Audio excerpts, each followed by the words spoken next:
오늘 우리에게 주신 하나님의 말씀은 로마서 6장 3절에서 11절까지의 말씀입니다.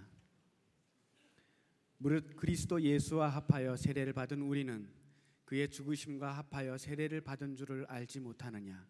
그러므로 우리가 그의 죽으심과 합하여 세례를 받음으로 그와 함께 장사되었나니 이는 아버지의 영광으로 말미암아 그리스도를 죽은 자 가운데서 살리심과 같이 우리로 또한 새 생명 가운데서 행하게 하려 함이라. 만일 우리가 그의 죽으심과 같은 모양으로 연합한 자가 되었으면 또한 그의 부활과 같은 모양으로 연합한 자도 되리라. 우리가 알거니와 우리의 옛사람이 예수와 함께 십자가에 못 박힌 것은 죄의 몸이 죽어 다시는 우리가 죄에게 종노릇하지 아니하려 함이니 이는 죽은 자가 죄에서 벗어나 의롭다 하심을 얻었음이라. 만일 우리가 그리스도와 함께 죽었으면 또한 그와 함께 살 줄을 믿노니 이는 그리스도께서 죽은 자 가운데서 살아나셨음에 다시 죽지 아니하시고 사망이 다시 그를 주장하지 못할 줄을 알미로라. 그가 죽으심은 죄에 대하여 단번에 죽으심이요 그가 살아계심은 하나님께 대하여 살아계심이니 이와 같이 너희도 너희 자신을 죄에 대하여는 죽은 자요 그리스도 예수 안에서 하나님께 대하여는 살아있는 자로 여길지어다. 아멘. 할렐루야. 네, 설교 전에 나오는 영상이 없으니까 또 그것도 어색하네요. 습관이 돼 있다가 없으니까 오늘 연합 예배로 드리면서 특별히 우리 어린 친구들에게 십자가에 대해서 얘기할 수 있도록 하나님께서 은혜의 시간 주신 것 감사합니다. 우리 사순절을 보내면서 십자가라고 하는 이 주제를 우리가 묵상하지 않을 수가 없어요. 그래서 매월 첫 주 연합 예배 볼 때마다 강해 설교를 잠시 멈추고 주제 설교를 하고 있는데 3월 달의 주제는 십자가입니다. 십자가, 그 이름만으로도 우리의 가슴을 설레게 만드는 그 이름. 어디 멀리 해외여행 갔을 때 십자가만 붙어진, 십자가 달린 건물만 봐도 가슴이 뭉클하는 그런 그 십자가. 특별히 기독교 인구가 많이 적은 그런 나라를 방문했을 때 버스를 타고 지나가다가 십자가만 봐도 계속 머리가 돌아가요. 그 십자가를 놓치고 싶지 않아서. 그 십자가를 볼 때마다 가슴이 뭉클하고 감동을 주는 그 십자가. 오늘 이 십자가를 주제로 설교를 준비하면서 오늘 이 본문을 정하게 됐는데요. 본문을 읽다 보면 비슷한 말들이 반복됩니다. 합하여 또는 연합하여, 함께, 뭐 이런 단어들이 계속 등장하고 있어요. 자, 이 단어들을 통해서 우리가 깨달아야 될 중요한 진리가 오늘 이 말씀 속에 담겨 있습니다. 예수님과 합한다는 것, 예수님과 연합된다는 것, 또 예수님과 함께 한다는 게 뭘까? 도대체 예수님을 따르고 그분과 함께 걷고 그분과 연합한다는 게 뭘 의미할까요? 우리가 예수님이 제자가 되고자 할 때 반드시 자기 십자가를 지고 따라오라고 하는 예수님의 말씀을 기억하게 됩니다. 무리와 제자들을 불러 예수님 말씀하셨어요. 누구든지 나를 따라오려면 자기를 부인하고 자기 십자가를 지고 나를 따르라. 자기 십자가라고 하는 게 뭘까요? 자기 십자가는 자기 죽음의 몫이에요. 십자가 이꼴 죽음이에요. 자기 십자가를 진다는 것은 내가 죽을 몫을 지고 따라오라는 얘기예요. 우리가 이 말씀을 잘 알고 있음에도 불구하고 자기 십자가를 진다는 거에 뭔지 잘 모를 때가 많이 있습니다. 자기 십자가를 진다는 것은 그의 죽으심과 합한다는 뜻이죠. 십자가는 죽음 그 이상도, 죽음 그 이하도 아니죠. 그냥 죽음입니다. 십자가는 아무리 치장하고 예쁘게 설명하고 아름답게 고상하게 말하더라도 그것이 사람을 죽이는 데 쓰였던 사형틀이다라는 것에서 벗어날 수는 없어요. 그게 빠져버린 채로 십자가가 미화되고 포장되고 고상하게 설명되는 것은 그 십자가를 기만하는 것이고 십자가의 본질을 훼손시키는 거죠. 우리가 예수를 믿기 시작하면서 반드시 통과하는 의례가 하나 있는데 그것은 세례입니다. 세례를 받음으로 우리가 비로소 그리스도인 되었어요. 자, 그리스도인으로 참여하는 세례의 의미는 뭐예요? 세례는 나는 죽었다라고 하는 그 의미입니다. 물에다 풍덩 집어넣고 빼는 게 이 세례의 원형이죠. 물에 들어감으로 인해서 호흡이 있는 자는 다 죽는 겁니다.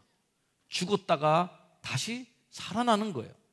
세례라고 하는 함량을 분석을 의뢰한다고 하면 세례라고 하는 성분 분석이 뭡니까? 라고 요청했을 때 아마 그 함량을 분석한다면 대부분이 99.9%가 죽음이라고 하는 성분이 있고 나머지 0.1%나 다른 것들이 포함되어 있는 그거죠. 그거.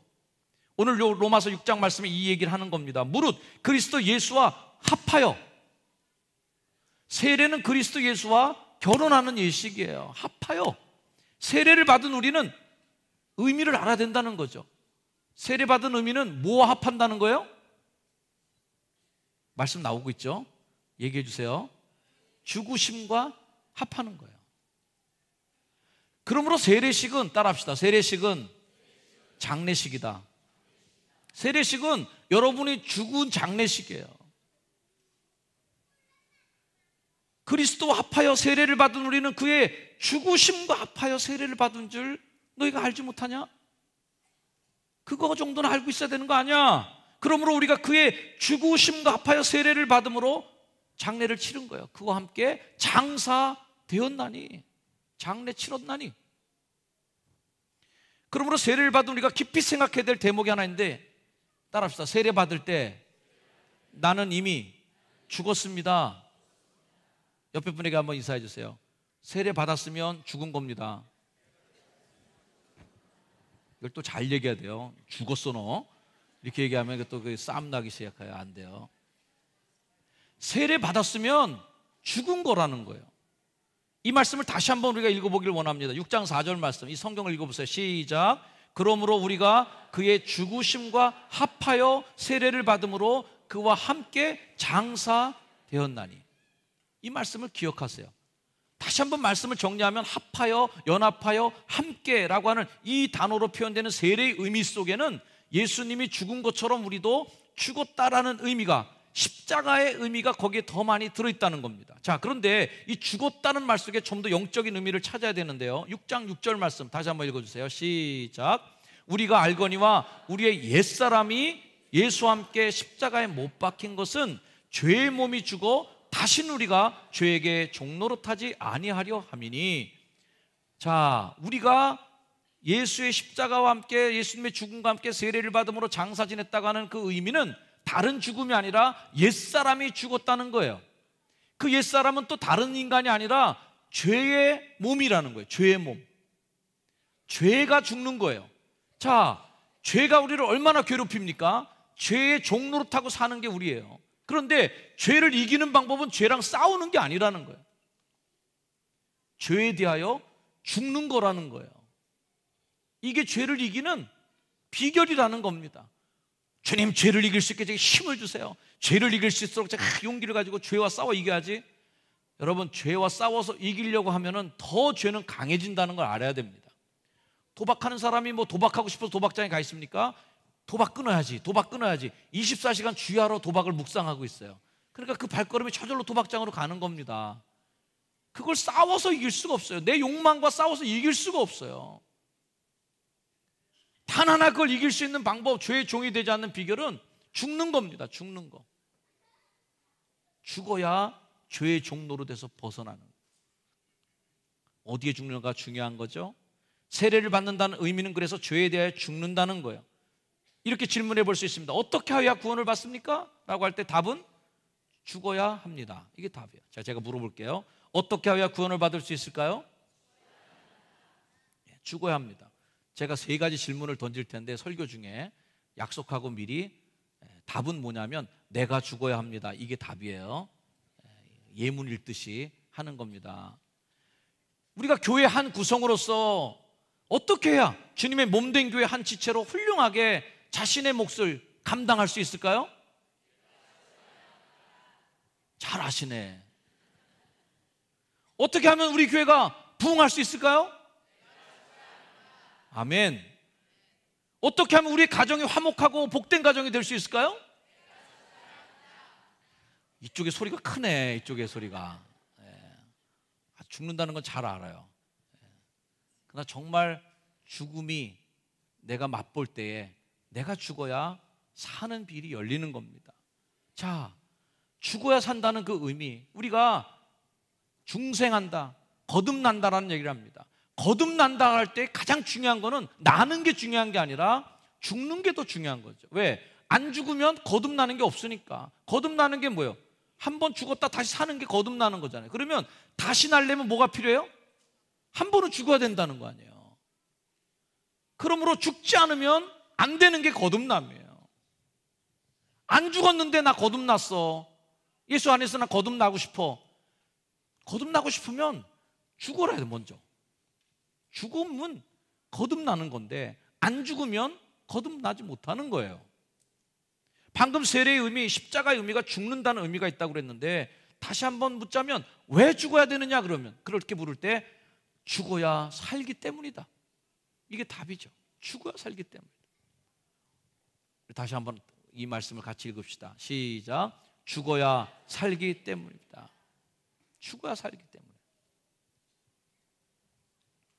로마서 6장 4절 말씀을 다시 한번 여러분 기억하십시오. 자, 아까는 반절만 읽었는데 다 읽을게요. 4절 전체를. 시작. 그러므로 우리가 그의 죽으심과 합하여 세례를 받음으로 그와 함께 장사되었나니 이는 아버지의 영광으로 말미암아 그리스도를 죽은 자 가운데서 살리심과 같이 우리로 또한 새 생명 가운데서 행하게 하려 함이라. 예수님께서 우리를 세례를 주면서 너 죽어야 돼 라고 하면서 죽음을 주시고 십자가를 우리에게 생명 주시고, 자기 십자가를 지고 나를 쫓아와라, 네 죽음을 안고 나를 쫓아와라 라고 할 때 그 죽음의 의미는 살리시려고, 새 생명 가운데서 살게 하려고 하시는 하나님의 은혜의 모습인 것을 기억하시기 축복합니다. 로마서 6장 8절 말씀, 만일 우리가 그리스도와 함께 죽었으면 또한 그와 함께 살 줄을 믿노니. 아멘. 우리가 찬송하는 거예요. 그래서 구주와 함께 나 죽었으니 구주와 함께 나 살았도다. 할렐루야. 구주와 함께 나 죽었으니, 구주와 함께 나 살았는 거예요. 안 죽으면 못 살아요. 하나의 밀이 안 죽으면 그대로 있는 거고, 죽어야 열매 맺다는 얘기예요. 그리스도인은 그럼 누구냐? 그리스도인은 그리스도와 함께 죽은 사람이에요. 그럼 그리스도와 함께 죽은 사람은 뭐예요? 죄에 대하여 죽은 사람이에요. 죄에 대해 죽은 사람은 뭐예요? 그리스도와 이제 함께 살기 시작하는 사람이에요. 그리스도와 함께 사는 사람은 어떻게 될까요? 당연히 새 생명을 얻은 사람이 되죠. 이걸 도식으로 생각하면 이런 과정이 있는 겁니다. 자, 한번 읽어보세요. 시작. 그리스도인, 그리스도와 함께 죽은 사람, 죄에 대하여 죽은 사람, 그리스도와 함께 사는 사람, 새 생명을 얻은 사람. 이게 구원의 아주 가장 심플한 그런 도식입니다. 여기서 가장 중요한 것은 죽는 게 필요한 거예요. 예수와 함께 십자가에 못 박혔다는 거죠. 바이올린을 만드는 명장이 자기가 만든 일생일대 최고 작품을 하나 만들었어요. 자기가 들어도 너무 소리가 좋은 거예요. 자기가 감동받았어요. 그래서 그 자신의 작품에다가 작게 깨알같이 이렇게 글을 하나 남겨놨습니다.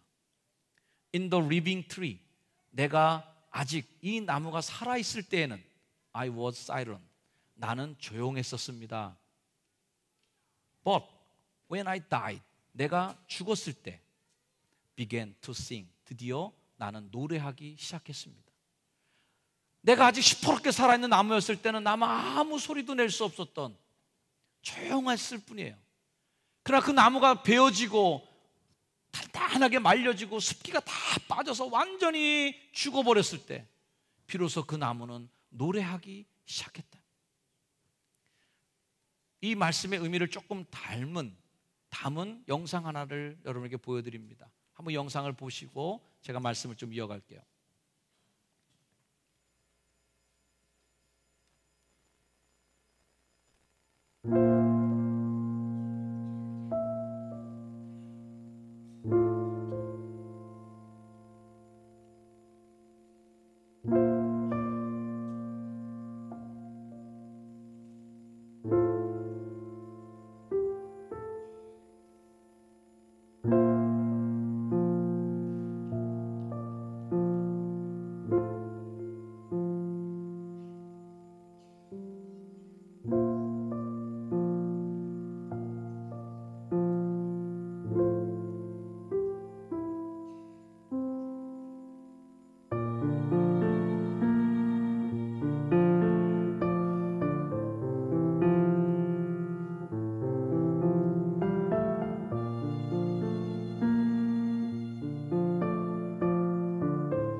내가 아직 살아있다면 나는 아직 하나님이 쓰시기에 합당한 사람이 아니에요. 내가 아직 살아있으면 그 나무는 소리를 낼 수 없었던 나무였는데 죽으면 소리를 내기 시작합니다. 내가 아직 살아있으면 아직 하나님이 쓰기에 합당한 사람이 아닐 거예요. 내가 아직 살아있다면 주님은 나를 통해 하실 일이 아무것도 없을 거예요. 내가 아직 살아있다면 내가 내는 소리는 남을 괴롭게 하고 하나님을 괴롭게 만드는 소리일 거예요. 그러나 죽을 때 이 교회 안에서 십자가가 드러나서 누구든지 나를 따르려면 자기 십자가, 내가 죽여야 될 그 몫을, 죽을 몫을 갖고 나를 따라오면 그게 예수 그리스도의 제자가 된다는 겁니다. 여러분이 죽을 몫은, 자기 십자가는 뭘까요? 여러분이 죽어야 될 내 자존심, 나의 교만함, 내가 갖고 있는 내 고집과 편견과 아집들, 이 자기 십자가, 내가 죽어야 될 내 죽음의 몫을 갖고 따라오라는 거예요. 시퍼렇게 살아서 따라오지 말고 죽으면 따라오라. 갈라디아서 5장 24절 말씀대로 그리스도 예수의 사람들은 육체와 함께 그 정욕과 탐심을 십자가에 못 박았느니라. 사랑하는 성도 여러분, 이 사순절 기간 동안에 우리가 더 깊이 십자가를 묵상하는 것은 더 죽자.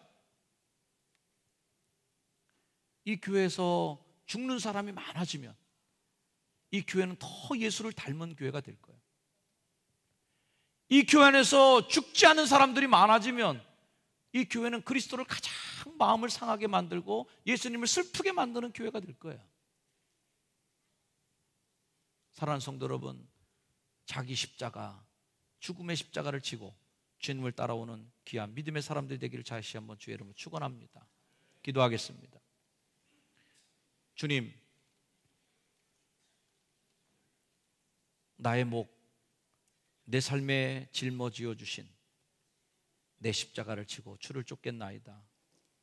예수와 함께 장사 지낸 듯 예수와 함께 죽은 내 목, 나의 십자가의 몫을 감당하게 하옵소서.